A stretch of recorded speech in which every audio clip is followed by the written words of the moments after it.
Anthony Mason's story took a dark turn that no one saw coming. When the shocking allegations against him came out, it didn't just stun his fans, it rocked the entire NBA world. So what really went down? Let's break it all down and uncover the unbelievable truth. So here's where things took a serious and unexpected turn. Back in 1998, Anthony Mason, known for being one of the NBA's toughest and most hard-nosed players, found himself in the middle of a disturbing legal case. He was charged with statutory rape, which shocked just about everyone who followed his career. The headlines were everywhere, and fans couldn't believe what they were hearing. But instead of going through a full trial, Mason ended up pleading guilty, not to the original charge, but to 2 lesser counts of endangering the welfare of a child. It was still a serious deal, and it left a stain on his image that never really faded. For someone who was once admired for his strength and grit on the court, this moment marked a very different chapter in his life, one that was full of controversy and public disappointment. But when it came to his basketball career, that was a whole different story. On the court, Mason had some truly incredible moments. In the summer of 1991, Mason signed with the New York Knicks, a move that would end up shaping the best years of his career. Under the intense and disciplined leadership of Coach Pat Riley, Mason truly found his stride. He wasn't just another big guy in the paint.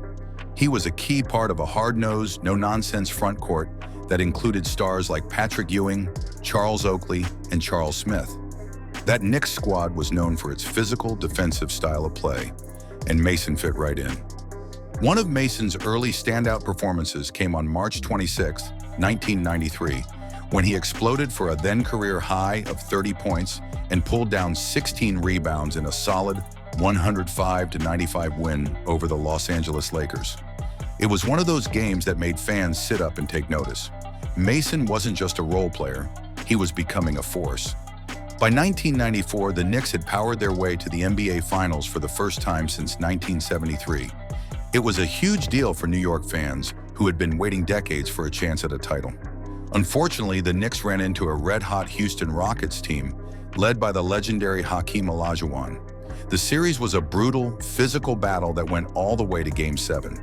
The Knicks came up short, but Mason had cemented himself as a crucial piece of that tough-as-nails squad. The following year, Mason earned a major individual honor when he was named the NBA's 6th Man of the Year in 1995. He was coming off the bench but playing huge minutes and making big plays night after night. In fact, during the 1995-96 season, Mason led the entire league in minutes played, a whopping 3,457, setting a Knicks team record in the process. That kind of workload says a lot about his stamina, toughness, and how much the team relied on him. But as is often the case in the NBA, change was on the horizon. In 1996, Mason was traded to the Charlotte Hornets, along with Brad Lohaus in exchange for Larry Johnson. For Mason, it was a new city and a new challenge, and he wasted no time making an impact.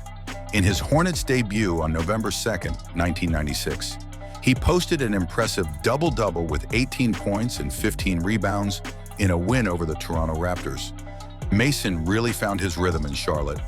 On February 17, 1997, he had one of his best all-around games ever, scoring 28 points on a perfect 11 of 11 from the field, grabbing 12 rebounds and dishing out 9 assists in a 124-110 win over the Orlando Magic.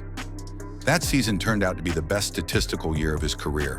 He put up career-high averages across the board: 16.2 points, 11.4 rebounds, 5.7 assists, and a jaw-dropping 43.1 minutes per game. Once again, he led the league in minutes played, which just shows how important he was to the Hornets' success. Even in the playoffs, Mason showed up strong.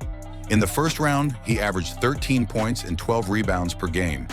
But in a twist of fate, Charlotte was swept by none other than the New York Knicks, his former team. Still, Mason's efforts didn't go unnoticed.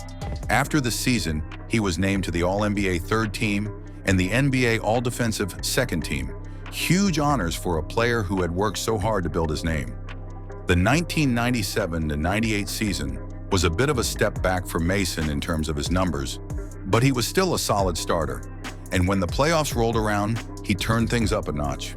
During the Hornets' first-round series against the Atlanta Hawks, Mason averaged 19.8 points and 8.3 rebounds per game, helping Charlotte win the series 3-1. In the next round, they faced Michael Jordan and the mighty Chicago Bulls.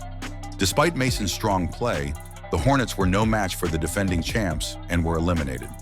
Then came a major setback. Mason missed the entire 1998-99 season due to a ruptured bicep. It was a tough break, especially after the momentum he'd built over the last few years. But Mason was a fighter.